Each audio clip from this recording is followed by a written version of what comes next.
Welcome back to my channel Anu vlogs. అందరూ ఎలా ఉన్నారండి? బాగున్నారా? నేనైతే చాలా చాలా బాగున్నాను. ఈరోజు మన రెసిపీ వచ్చి జున్ను అండి. మనం మనకి విలేజ్లో దొరుకుతాయి కదా జున్ను పాలు.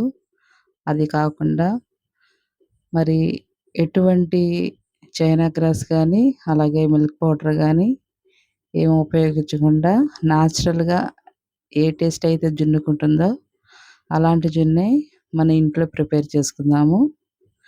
చాలా స్మూత్గా ఉందండి. నిజంగా అంతే టేస్ట్గా కూడా ఉంది.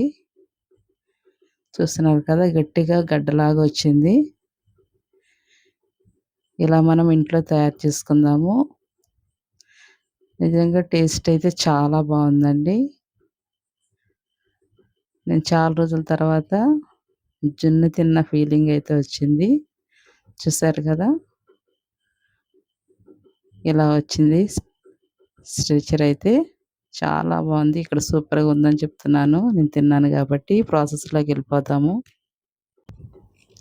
ఒక గిన్నెని తీసుకుందాము. ఇక్కడ నేను న్యాచురల్గా కేంద్రంలో దొరుకుతాయి కదా, ఆ పాలు ఉపయోగించాను. 1/2 లీటర్. మీరైతే ఫుల్ క్రీమ్ ఉన్న పాలు తీసుకోండి. ఎందుకంటే ఇలా మనకి పాలు విడిగా తీసుకుంటే ఏంటంటే ఎంతో కొంత వాటర్ కలుపుతారు. దానివల్ల మనకి రెసిపీ అనేది అంత మంచిగా రాదన్నమాట. నేనైతే 1/2 లీటర్ పాలకి 150 గ్రాముల బెల్లం అయితే తీసుకున్నాను. మీరు కొంచెం బెల్లాన్ని బాగా కోరి తీసుకోండి. నేనైతే కొంచెం కొట్టి వేశాను కానీ దానికి నాకు ప్రాసెస్ ఎక్కువ పట్టింది. దాన్ని అలాగే ఉంచేస్తే పాలల్లో కరిగిపోతుంది. దాని తర్వాత కొంచెం కలుపుకుంటే సరిపోతుందండి. ఇక్కడైతే మంచిగా కరిగిపోయింది బెల్లం అయితే.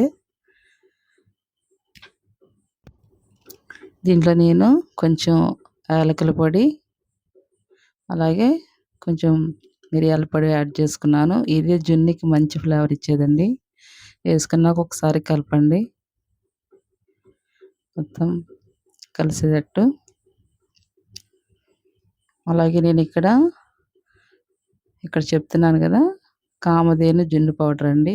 చాలా టేస్ట్గా ఉంది. ఈ పౌడర్ అయితే నేను యూజ్ చేస్తున్నాను. 1/2 లీటర్ ప్యాకెట్కి పాలకి ఒక ప్యాకెట్ సరిపోతుందండి. దాని మీద అయితే ఉంటుంది ఎన్ని పాలు తీసుకోవాలనేది.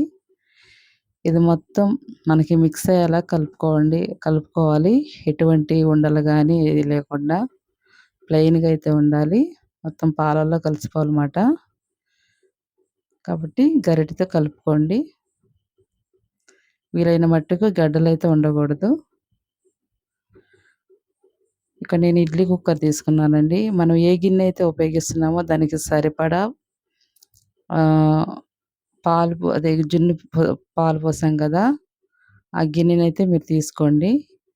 నేను ఇక్కడ స్టాండ్ పెట్టుకుంటున్నాను. స్టాండ్ మునిగే వరకు వాటర్ పోసుకోవాలి. వాటర్ అయితే హీట్ ఎక్కాక మనం కలిపెట్టుకున్నాం కదా జున్ను పాలు, అవైతే పెట్టుకొని నీళ్లు పడకుండా దాని మీద మూత అయితే పెట్టుకుందాము. ఆవిరికి వాటర్ పడతాయి కదా. ఇక్కడైతే కుక్కర్ మూత పెట్టేస్తున్నాను. సారీ, ఇడ్లీ పాత్ర మూత అయితే పెట్టేశాను. ఇలా పెట్టేసి ఒక 20 నిమిషాలు అయితే చూడండి. అందుకే మనకి కుక్ అవ్వకపోతే ఒక 5 మినిట్స్ అయితే యాడ్ చేసుకోవచ్చు. నేను ఇక్కడ 15 మినిట్స్ తర్వాత చూస్తున్నానండి. ఒకసారి మనకి నైఫ్తో కానీ లేకపోతే ఫోర్క్తో కానీ చూసుకోవచ్చు. దానికి మనకు అంటుకుంటున్నట్టు ఉంటే మాత్రం జున్ను అవ్వనట్టు. ఇక్కడైతే నాకు బయట పాలు కాబట్టి వాటర్ వచ్చినాయి, చూసారు కదా. మీరైతే తప్పకుండా ఫుల్ క్రీమ్ ఉన్న మిల్క్ ప్యాకెట్ అయితే తీసుకోండి.